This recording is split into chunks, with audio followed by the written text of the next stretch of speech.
Estamos de volta aqui com o programa Viver com Fé e Saúde. Estamos falando sobre doenças respiratórias no inverno, pessoal. E o nosso convidado é o Dr. Henrique Brito, ele que é médico pneumologista, está falando aqui com a gente de uma forma muito clara, muito ampla em relação a essas problemáticas, né? Que nós acabamos sendo mais acometidos neste período, né? Do ano, não, doutor Henrique? Verdade. E no primeiro bloco você falava sobre alguns mitos. Alguns mitos você desmistificou no primeiro bloco, sobretudo em relação à questão da vacina, né? Da gripe, que as pessoas têm muito ainda, infelizmente, isso precisa ser quebrado. Mas existem outros também que são importantes serem esclarecidos à população, como aquelas questões de inalação, as questões de bombinha. Tem pessoas que falam que bombinha faz mal para o coração, né? Falam também que vicia. O que você tem a nos dizer sobre isso? Veja, então a bombinha e a inalação são armas que a gente usa bastante na nossa prática clínica diária, né? E são medicações importantes, né? O pessoal fica um pouco com medo da bombinha. Veja, as bombinhas, elas modernizaram bastante, né? Dos anos para cá. E a gente, no quadro de bronquite, de asma, né? A gente tem que usar, né? Dependendo da gravidade, existe um tratamento de manutenção, que é para evitar que o paciente entre em crise de falta de ar, de chiado no peito, de tosse, e a chama de medicação de resgate. Se ele tiver, ele usa para sair da crise, né? E são medicações seguras, né?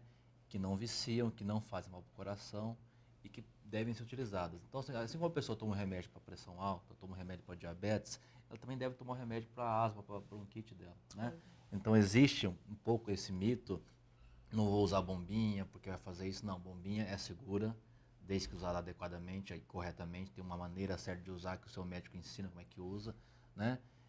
Mas é segura e deve ser utilizada para evitar que a pessoa entre em crise e vá com o tempo perdendo capacidade respiratória. Então é fundamental. A inalação também é importante. A lógica que a inalação, que pode ser feita em casa também e nos hospitais, ela dentro do inalador eu coloco algumas medicações, soro fisiológico, medicações que reduzem a inflamação, que dilatam brônquios, né? Elas têm um efeito, a depender da dose, elas podem ter um efeito um pouco mais, acelerar um pouquinho o coração, dar um pouco de tremor, é um efeito controlado e previsto, né? Então a gente pode fazer sabendo do que pode acontecer, ajustando a dose, ajustando o que vai ser colocado na inalação, sem colocar em risco a saúde do paciente. Claro, sem sombra de dúvidas.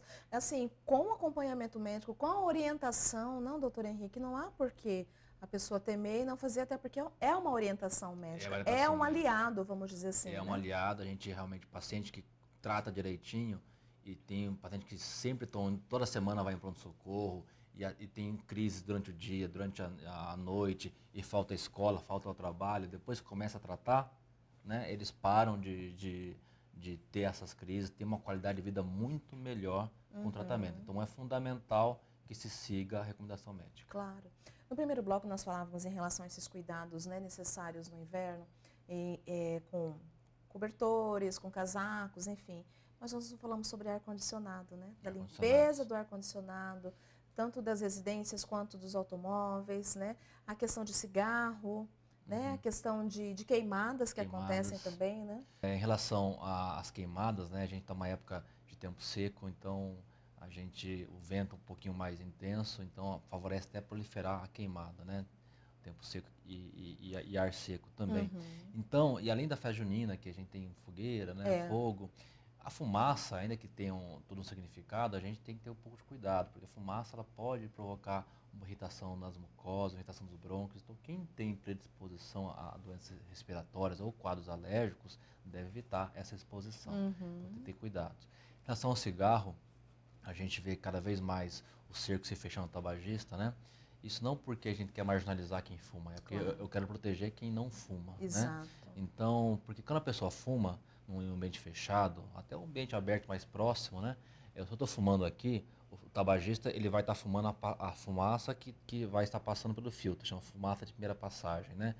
Que é tóxica, né? E vem para cá e causa série de doenças. Mas quem está ao meu lado e que está fumando, que está inalando a fumaça da ponta do cigarro, ela não passou pelo filtro. Então é chamada de fumaça de segunda passagem, que é ainda mais tóxica, né? É lógico que que a pessoa que está fumando vai estar inalando uma quantidade maior, Mas a pessoa que está do lado também vai estar inalando uma quantidade de fumaça que não é desprezível e que pode desencadear problemas respiratórios. Que é mais tóxica ainda, né? Que pode dar problemas respiratórios na criança, no idoso, qualquer pessoa pode ter problemas por causa da fumaça do tabagista ativo, né? Ok. Então a gente tem que ter cuidado para quem fuma, ter essa percepção de não fazer mal ao próximo, né? Então isso é importante. E o ar-condicionado, ainda que a gente use menos nessa época do ano, né? Mas a gente acaba usando eventualmente em algumas situações, no próprio ambiente de trabalho, né? Para manter a temperatura agradável. Isso. Só que ela tem que ter manutenção, né? Porque o filtro de ar, ele filtra, né? Obviamente, mas ele também acaba depositando algumas sujidades, né? Também vírus, bactérias, fungos. E se não for limpas, elas vão, com o tempo, propagar esse tipo de micro-organismos também.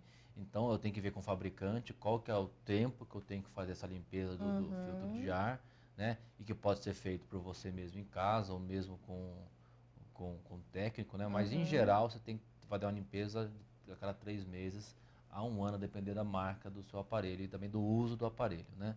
E do carro também. A gente sempre esquece do carro, nas revisões sempre pedir para limpar o filtro de ar, é importante também. Porque a gente também é um outro mecanismo de a gente inalar substâncias nocivas, né? Micro-organismos e também potenciais causadores de alergias respiratórias. E é um nocivo silencioso, né? Silencioso, né? A gente tem que esquece de limpar, Esquece. né? E depois você vai limpar, então toma até um susto, tamanha sujeira que tem ali dentro. Você nem se dá conta, né? Aí quando você vê, meu Deus, né? Doutor Henrique, em relação à questão de pneumonia que nós estávamos falando no primeiro bloco, estava dizendo no intervalo, existe uma vacina para pneumonia e isso também está na Rede SUS? Tem uma vacina para a Rede SUS, que é feita a cada 5 anos, diferente da vacina da gripe, né, que é feita todo ano, anual. A vacina que não tem na rede pública, ela é a cada 5 anos, você tem que fazer. Existe uma vacina que é na rede privada, não tem ainda no SUS, que é uma vez na vida só, assim como uma vez na vida, né? Assim como a vacina da gripe, né, ela reduz a chance de você ter a doença e se você tiver a doença, se espera que ela seja uma doença mais branda ou menos grave, né? O público-alvo são semelhantes, mas na verdade a gente atualmente pacientes acima de 60 anos ou que têm doenças crônicas, né, doenças mais graves, diabetes, doenças pulmonares, pacientes cardiopatas, né, pacientes com doenças quem tem câncer, por exemplo. Então, para esse grupo é dada a vacina e a vacina é muito interessante. Entendi. Pouco conhecida, né?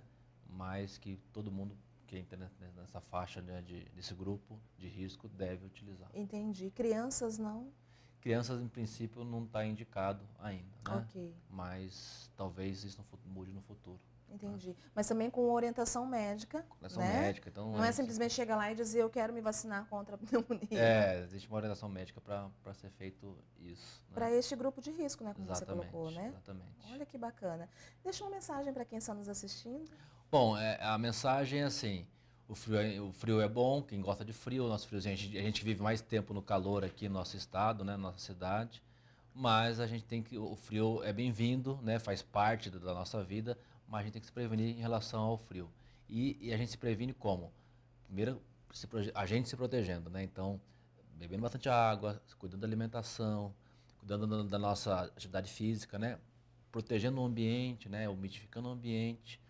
Aí você tomar todas essas atitudes e tomando a vacina da gripe, né, para quem pode e deve ser imunizado, você vai ter um inverno bem interessante, um inverno bem gostoso, um inverno que você pode curtir com a família, né, ficar um pouco mais em casa.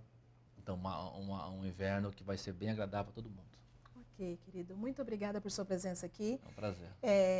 Claro, quero já deixar o convite aqui no ar para ti, para que retorne para falar de tantas outras doenças que são importantes nós desmistificarmos aqui no programa também, né?